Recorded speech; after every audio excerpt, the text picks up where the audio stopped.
우리 지난 성탄절에 우리 교회에서 소박하지만 기간별로 나오셔서 주님의 탄생을 축하해드렸죠. 그 성탄절 또 당일에는 우리 성가대가 칸타타로 하나님께 영광을 올렸습니다. 그때 그 찍은 사진들이 밴드에 올라와 있는데요. 보셨나요? 보셨습니까? 제가 그 사진을 보다가 문득 감동이 되었어요. 왜 감동이 됐냐면 늘 보던 얼굴들이고 또 늘 가까이 계신 분들인데도 불구하고 그 얼굴들이요, 가만히 보니까 다들 이렇게 웃고 행복해 하시는 얼굴들이었습니다. 사실 그 행사 자체는 뭐 인간적으로 뭐 별로 행복해 할 만한 건 별로 없었잖아요. 뭐 기간별 발표하는 것도 사실은 부담스러울 수도 있고, 또 선물 우리 회원권 추첨했지만 그거 뭐 비싼 것도 아니고, 그래서 제가 좀 죄송한 마음이 들긴 했었습니다만은, 근데 그 행사 사진을 찍는 사람들이 잘 찍어서 그런지는 모르겠는데 다들 행복한 얼굴을 하고 있더라는 거예요. 여러분 그거 느끼셨어요? 예.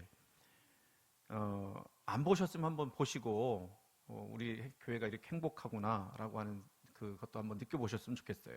거기 보면 우리 아기들도 참 이쁘게 잘 찍혔고요. 집사님, 권사님, 장로님들 이렇게 다 찍었습니다. 우리 사진 찍은 분들은 우리 주호하고 민경 집사님인데 다 합치니까 한 1000장 정도 찍었다고 그래요. 거기서 이제 골라서 밴드에 올린 거예요. 그러니까 찍으신 분들 찍지만 않고 고르기도 하고 수고가 참 대단했죠.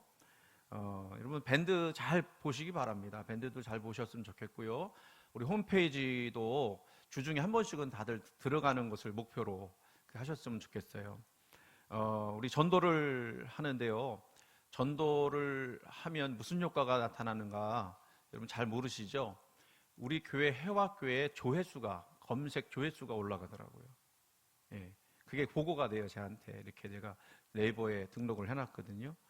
그러니까 여러분도 계속 조회를 올리려면 또 노출을 많이 해주시면 그만큼 더 많은 사람들이 볼 수가 있습니다. 지나가면서 광고도 한번 하는 거예요. 자, 참 감사합니다. 우리 교회 행복한 교회입니다. 제 그 목회에 있어서 가장 밑바닥에 가장 깔려있는 그런 어떤 목표가 있다면 예수로 행복한 교회예요. 예. 예수님 덕분에 행복해서 헌신하고, 예수님 덕분에 행복해서 수고하고, 예수님 덕분에 행복해서 봉사하는, 근데 그게 전혀 힘들지가 않은 행복하고 기쁘고 즐거운 교회가 되기를 원합니다. 그런데 그런 모습이 해화교회 얼굴로 사진으로 드러나니까 얼마나 감사해요. 우리 감사 챌린지 하면서 감사 노트 하신 분들 제가 소개를 하려고 했는데 시간이 없어서 못했죠. 이 시간에 조금 소개할게요. 감사 챌린지 보니까 교회에 대한 감사가 있어요. 근데 내신 분들이 우리 이종숙 권사님, 이영미 권사님 내셨고 그 부분을 쓰셨는데 소개를 좀 해드릴게요. 이종숙 권사님이 쓰신 거예요. 민망하죠? 뭐라고 해야 되냐면 이거는 뭐 참 감사한 일인데요. 첫 번째가 이거예요. 늘 한결같이 은혜로운 말씀이 있는 교회. 네, 참 감사. 제가 이 이야기가 하기는 어려운데 이렇게 권사님 대신해 주셔서. 근데 은혜로운 말씀보다도 저는 뭐가 더 좋으냐면 한결같다는 거. 그게 더 좋아요. 어쨌든 그렇게 받으셨고, 그 다음에 두 번째는 아침 새벽부터 예배로 하루를 열게 해주는 교회, 또 서로의 사정을 알 수 있는 교회, 그리고 그 뜻에 뭐라고 쓰셨냐면 우리 교회 사랑합니다 이렇게 썼어요. 또 5가지 감사 제목이 이종숙 권사님이 쓰신 건데 더 붙여서 한번 이야기할게요. 또 하루를 허락하신 주님 감사합니다. 또 남편과 오늘 함께 감사한 생활을 하게 하신 주님 감사합니다. 우리 딸들 그리고 동생 영미까지 감사합니다. 영미 권사님은 딸이에요, 딸. 감사합니다, 감사합니다 그렇게 쓰셨어요. 그리고 이영미 권사님 감사 제목, 교회에 관한 감사 제목 이렇게 쓰셨습니다. 해화교회로 나를 인도해 주신 주님의 은혜 감사합니다. 부족하지만 하나님 일꾼으로 만들어 주심에 감사합니다. 하나님 안에서는 서로 형제임을 사랑이 넘치는 해화교회가 되길 기도하며 주님 안에서 한 마음으로 주님의 사랑으로 실천하는 해화교회, 하나님께 칭찬받는 교회가 될 줄 믿고 감사합니다. 그리고 실천하면 좋을 것도 있었는데요. 이런 감사도 썼어요. 사마리안 퍼스 칠드런 사트 프로젝트에 참여하게 하신 감사, 전도 활동할 수 있음에 감사, 또 세 번째는 아주 중요한 감사인데 기간별 모임을 통해서 주님이 함께 하심을 우리 삶을 주님께 온전히 맡길 수 있는 믿음의 기간으로 인도해 주심에 감사, 그렇게 쓰셨습니다. 여러분, 감사가 넘치는 교회입니다. 그리고 감사로 마무리하기를 간절히 원합니다. 오늘 말씀을 보면 7절에 믿음에 굳게 서서 감사함을 넘치게 하라, 그렇게 말씀을 하셨어요. 자, 여기서 넘친다라고 하는 그 표현은요, 강물이 제방을 넘쳐 흐르도록 한다는 거예요. 그러니까 강물이 제방 넘치면 얼마나 많이 넘치겠습니까? 근데 그 감사를 어떻게 하라고요?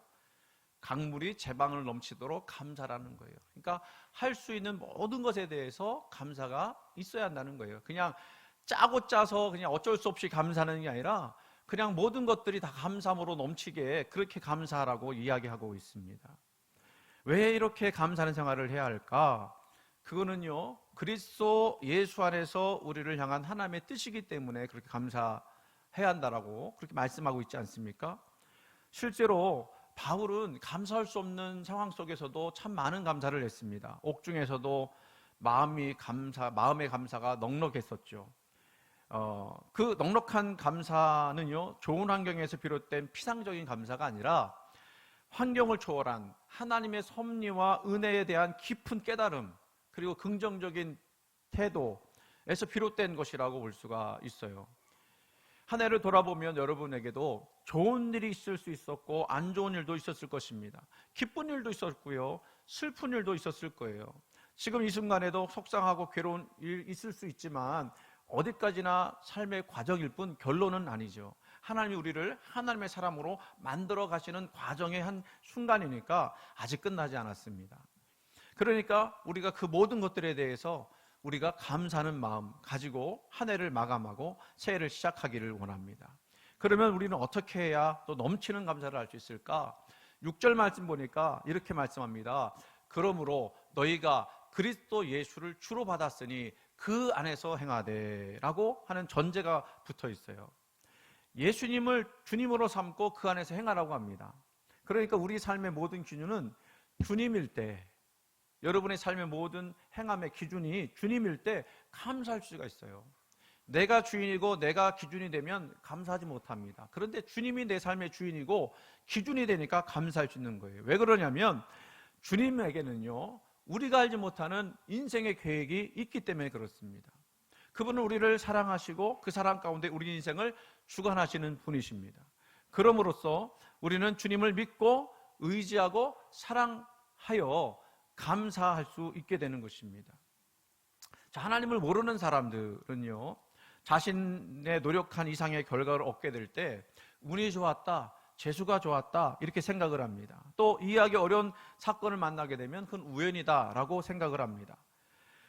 또 장래일을 모르기 때문에 그 사람들은 눈앞에 있는 것만 보고 기뻐하고 또 반대로 슬퍼하기도 합니다. 그러나 하나님의 사람은요, 또 바울이 그랬죠. 어떤 환경에서든지 하나님의 뜻이 있었음을 믿었습니다.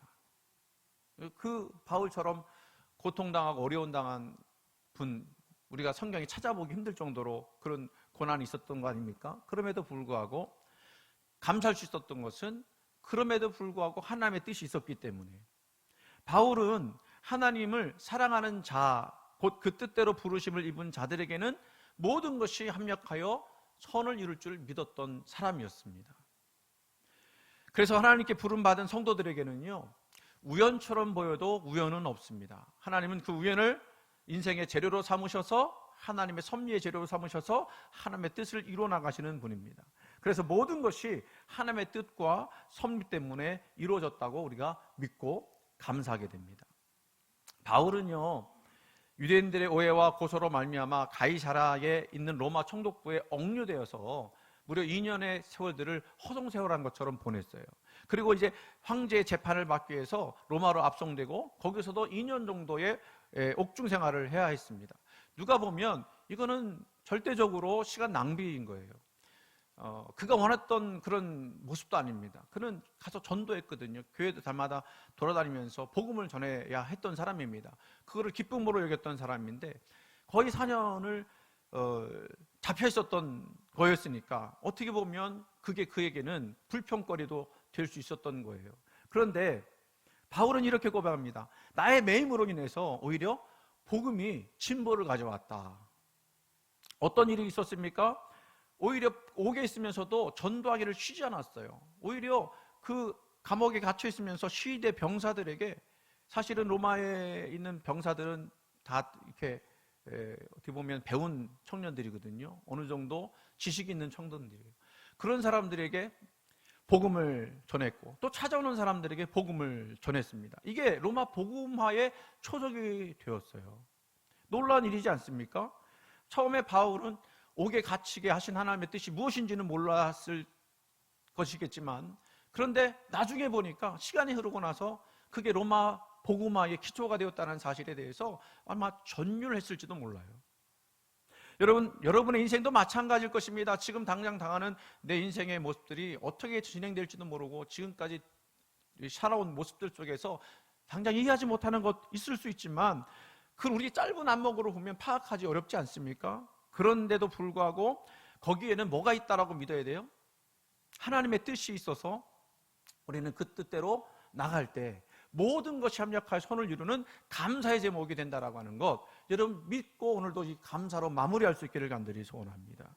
그래서 범사에는요 하나님의 뜻이 있습니다. 잘 될 때만 하나님의 뜻이 있는 것이 아니고 안 되는 때에도, 그때도 뭔가 하나님께서 이루시기 원하시는 뜻이 있다라고 믿어야 해요. 심지어 재난을 당하고 불구가 되고 병이 들어 죽게 되었어도 거기에 하나님의 뜻이 있음을 믿어야 합니다. 아니 목사님, 다른 거 다 감사할 수 있는데 불구가 되는 건 좀 그렇잖아요. 이런 이야기가 있어요. 여러분 강원도 태백에 가면요 예수원이라는 데가 있어요. 우리 올해 다녀오신 권사님 두 분이 계신데 그 예수원을 세우신 분이 대천덕 신부님이십니다. 이분은 외국분이에요. 이름을 대천덕이라고 개명한 거죠. 근데 이 신부님의 아버님이 오랫동안 중국에서 선교하신 루벤 토레이라고 하는 목사님이세요. 중국에서 전쟁이 일어났죠. 공산당과 국민당이 싸울 때 이 루벤 토레이 목사님이 그 중국어와 영어를 잘하기 때문에 통역하는 일을 했습니다. 한 번은 통역을 마치고 트럭을 타고 집으로 돌아오는데 너무 피곤해서 트럭에다가 이제 손을 이렇게 내밀고 졸면서 왔는데 그만 사고가 일어나서 트럭이 전복이 되었어요. 한참 후에 깨어났는데 좀 몸에 이상함을 느꼈습니다. 팔이 없는 것 같아요. 내 팔 어디로 갔느냐고 의사에게 물어봤습니다. 그때 의사가 팔을 너무 심하게 다쳐서 이거 절단하지 않으면 살 수가 없기 때문에 당신이 비록 동의하지 못했어도 정말 의식불명 상태에서 팔을 잘랐다. 그러면 여러분 이 정도 되면 하나님 이럴 수 있습니까? 나 주님의 일을 하다가 이렇게 팔까지 가져가시기입니까? 주님의 일을 했는데 어떻게 나한테 복을 주실지 못할 망정 나한테 이럴 수 있습니까? 근데 이 토레이 목사님은요 그것에도 불평하지 않았어요. 그래서 이렇게 기도했답니다. 하나님, 내 팔을 왜 가져가셨는지는 모르겠지만 이 팔을 가져가신 이를 통해서 합력하여 선을 이룰 줄 믿습니다. 그 토레이 목사님이요 왜 팔을 가져가셨는지는 모르는 상황에서 이제 나이가 차서 은퇴를 했습니다. 미국으로 가셨는데 한국에 선교사로 와달라는 부탁을 받고 대구로 오셨어요. 그때가 한국 전쟁 끝난 직후였기 때문에 얼마나 어려울 때였겠습니까? 그리고 전쟁통에 이 전쟁으로 인해서 사람들이 다 팔 없는 사람, 다리 없는 사람 이런 사람들이 막 일어나게 된 거예요. 그런데 와서 보니까요 의수, 의족 이런 것을 만들어서 재활할 수 있는 그런 사역을 하는 기관이 없더라는 겁니다. 그 의수, 의족도 사실은 뭐 하기가 어려울 때 아니었겠습니까? 그래서 팔을 잃고 다리를 잃은 사람들을 위해서 의수와 의족을 만들어주면서 재활 사역을 했다라는 거예요. 그렇게 자기 이 팔 하나 없어진 것 때문에 이게 경험이 돼서 그분들에게 위로를 주고 그분들을 재활하도록 도왔던 것이죠. 나중에 이렇게 이 목사님이 고백했다고 합니다. 하나님, 이 일을 맡기시려고 나의 한 팔을 가져가셨군요. 그래서 여러분, 이 재활의학이라고 하는 의학이 있지 않습니까? 그전에는 없었대요. 근데 이 루벤 토레이 목사님이 이 재활의학을 만들었대요. 한국 처음으로. 그래서 연세대학교 병원 앞에는 이 토레이 채플이라고 하는 조그만 예배당이 있는데, 이거는 그분의 사역을 기리기 위해서 만든 예배당이라고 합니다. 그 토레이 목사님은요, 평생에 단 한 번도 하나님 왜? 라고 하는 질문을 하지 않았다고 합니다. 대신 이렇게 이야기했습니다. 하나님 왜인지는 제가 이해하지 못하지만 하나님께서 합력하여 선을 이룰 줄 믿습니다. 이것이 루벤 토레이 목사님의 평생의 고백이었다라고 하는 거예요. 여러분, 오직 하나님만이 우리에게 무엇이 좋은지 무엇이 나쁜지를 알고 계십니다. 하나님께서 모든 일을 합력하여 선을 이루어 주신다고 하면 어떤 환경에서도 어떤 조건에서도 그 뜻은 분명히 이루어지게 될 줄로 믿습니다. 그래서 우리는 그 뜻을 이루기 위해서 그저 우리가 해야 할 일은 잠잠히 하나님을 바라보며 기다리며 감사함으로 나가는 것입니다. 이 넘치는 감사의 사람 바울은 이랬어요. 모든 일에 배부르며 풍부할 때 교만하지 않았고 비천에 처하고 배고플 때 비굴하지 않았습니다. 그래서 바울은 스스로 자족하기를 배웠다, 이렇게 이야기합니다. 우리에게는 이 자족하는 마음도 필요해요. 우리가 뭔가 목표를 두고 또 방향을 가지고 열심히 살아야 하는 것도 있어야 되겠지만, 그러면서도 내게 이미 주어진 것들에 대해서 감사하는 마음이 있어야 된다는 거예요. 우리는 흔히 이런 말을 하죠. 남의 손에 떡이 더 커 보인다. 실제로 그렇게 보여요. 내가 뭔가 욕심을 가지고 보면요, 저 사람 것이 더 커 보여요. 바꾸자고 다 바꿔보면 또 비슷하거든요. 근데도 이상하게 우리 마음속에는 그런 마음이 보이는 거죠. 왜 그래요? 자꾸 비교하고 싶은 마음. 나는 자꾸 다른 사람에 비해서는 못 가졌다는 생각을 갖게 되니까 그렇습니다. 자, 그런데 한번 보세요. 막장에서 일하는 광부들에게 있어서 부러운 사람은 누가 부럽겠습니까? 땅 위에서 일하는 사람들, 부럽지 않겠습니까? 근데 땅 위에 편히 일하는 이들이 이것을 모르고서 나는 못 가졌다라고 한탄만 한다면 안 되겠죠. 그죠? 못 가진 것에 욕심 부리면 둘을 갖고 나면 셋, 열, 20을 더 갖고 싶어지는 겁니다. 근데 여러분은 그런 수준은 이제 넘으셨죠? 뭔가 못 가져서 안 달라고 그러진 않죠. 뭐 가져도 그만, 안 가져도 그만. 주시면 감사하지만 안 주셔도 감사한 그런 생활 우리 갖지 않습니까? 감사한 마음들이 있어야 되는 거죠. 심지어 바울에게는 육체의 가시가 있었죠. 뭐 육체의 가시라고 하니까 찌르는 가시, 그 가시처럼 생각할 수 있지만 그 정도로 고통스러운 그런 질병이었다는 겁니다. 그래서 이것이 너무 괴로워서 3번 하나님께 간구했습니다. 그런데 하나님 응답이 가시를 제거해 주시는 것이 아니고 뭐라고 했어요? 내 은혜가 내게 족하도다. 이는 내 능력이 약한 데서 온전하여 심이라. 아니, 가시 때문에 괴롭고 힘든데 그 가시 때문에 약해진 그것이 오히려 우리에게는 능력이 된대요. 바울은 이전까지는 이것을 몰랐어요. 나의 약함은 그저 약함이라고 생각했는데 하나님이 깨우쳐 주신 거예요. 너의 그 약함으로 인해서 네가 더 온전해졌고 이것으로 인해서 더 강함이 나타났다라고 말씀하실 때 아마 이 응답을 받고 사도 바울은 너무너무 행복했을 거예요. 그래서 이 응답을 받으니까 이 질병은 그냥 그대로 있지만 치료된 것과 똑같아요. 그것을 마음으로 감당하게 된 것입니다. 그래서 바울이 뭐라고 그래? 나중에는 오히려 나의 약함을 도리어 크게 기뻐했다라고 말씀하고 있습니다. 여러분, 우리가 이 정도의 수준으로 넘어서야 돼요. 내가 못 가진 것 있을 수 있어요. 내가 가난할 수도 있어요.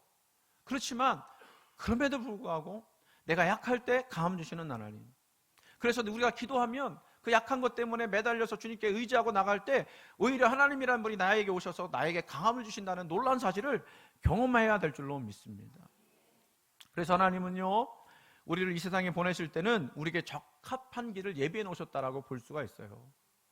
우리에게 필요한 부모를 주셨고 자녀를 주셨고 형제를 주셨고 남편과 아내를 주셨고 우리 교회 교우들을 주셨습니다. 나는 나지 남이 될 수가 없어요. 그저 나의 삶을 살아가야 합니다. 나에게 주어진 은혜가 있다는 뜻이에요. 그냥 그 은혜를 붙잡고 살아가는 것뿐입니다. 이해되지 못하는 일이 한두 개이겠습니까?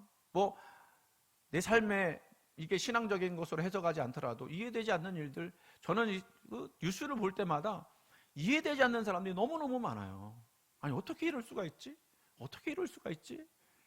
그런 사람이 있지 않습니까? 뭐 우리 인생에 그렇게 이해되지 않는 거 많은데도 불구하고 다 하나님의 은혜로 여기고 그 은혜를 가지고 살아가는 거예요. 그래서 행복은요, 소유 때문에 행복한 게 아니라, 내가 가진 것 때문에 행복한 게 아니라 뭐 때문에 행복하느냐? 내가 하나님의 사람이 되었다라고 하는 게 행복한 거예요. 여러분 어디다가 여러분 갖다 떨어져 놔도 여러분들의 존재의 가치는 바뀌지 않습니다. 여러분들이 하나님의 사람이라는 거 바뀌지 않아요.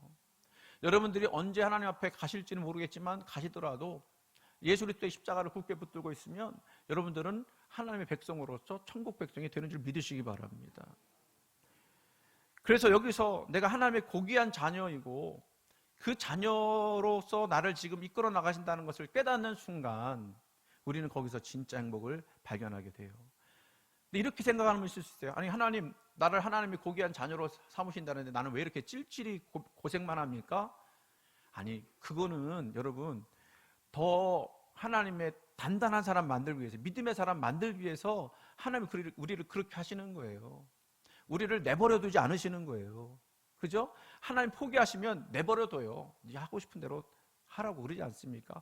그런데 우리를 끝끝내 놓지 않으시고 이렇게 부족한데도, 이렇게 연약한데도 꼭 붙잡아 주시면서 내 심령 속에서 괴로움과 고통과 아픔을 느끼게 하시면서 하나님의 사람으로 만들어 가시는 하나님의 역사가 있다라는 거죠.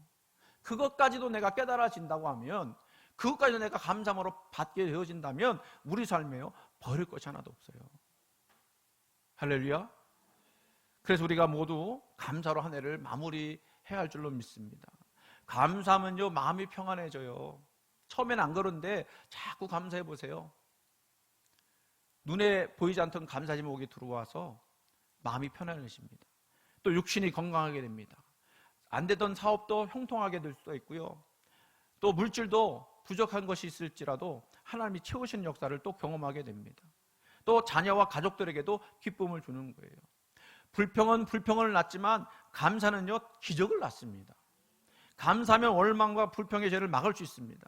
그리고 감사하면 무엇보다도 하나님의 섭리를 보는 눈이 열려지게 돼 있어요. 그래서 마귀는 누구에게 찾아오느냐면 자꾸 원망하고 불평하는 사람에게 찾아와요. 범사에 감사하면 마귀가 아예 틈을 타지 못합니다. 우리 스펄전 목사님, 영국의 최고의 설교가로 꼽히는 스펄전 목사님인데 이분도 질병이 있었대요. 40세 때 통풍이라고 하는 질병이 있었대요. 통풍이 뭔지 아시죠? 막 발가락 굉장히 아픈 거 있잖아요. 저는 한 번도 이거 경험해보지 못해서 모르는데 이거 아픈 분들은 정말 고생한다고 그래요. 근데 이분은 이렇게 고생했지만 자기도 늘 감사의 생활로 기적을 만드는 하나님의 사람이었습니다. 그래서 사람들 앞에서 이렇게 잔잔한 음성으로 이야기해 줬대요. 아시는 이야기일 거예요. 캄캄한 밤하늘에 별빛을 주신 이에게 감사하면 달빛을 주실 것이고, 달빛을 주신 이에게 감사하면 햇빛을 주실 것이고, 햇빛을 주신 이에게 감사하면 햇빛이 필요 없는 천국을 주실 것이다. 받은 축복에 대하여 하나님께 감사하면 축복이 연장되고, 당한 불행에 대해서 하나님께 감사하면 불행이 끝난다. 그렇게 교훈을 남겼어요. 여러분 어떠세요? 여러분 1년 지나가 보면서 감사할 거 좀 생각해 보셨어요? 한 해를 감사로 마무리하면 우리 좋으신 아버지가 되시고 모든 것을 합력하여 손을 이루시는 하나님께서 안 좋은 일은 좋게 해주시고 좋은 일은 더 좋게 만들어 줄 줄로 믿습니다. 이제 한 해가 저물어 가요. 이제 12시간도 안 남았네요. 그죠? 하루 이제 남았는데 이 한 해를 감사로 마감해서 하나님께 영광을 돌리고 희망으로 가득한 새해 맞이하시는 우리 해화교회, 행복한 해화교회 성도님들 다 되시기를 주님의 이름으로 이제 축원을 드립니다.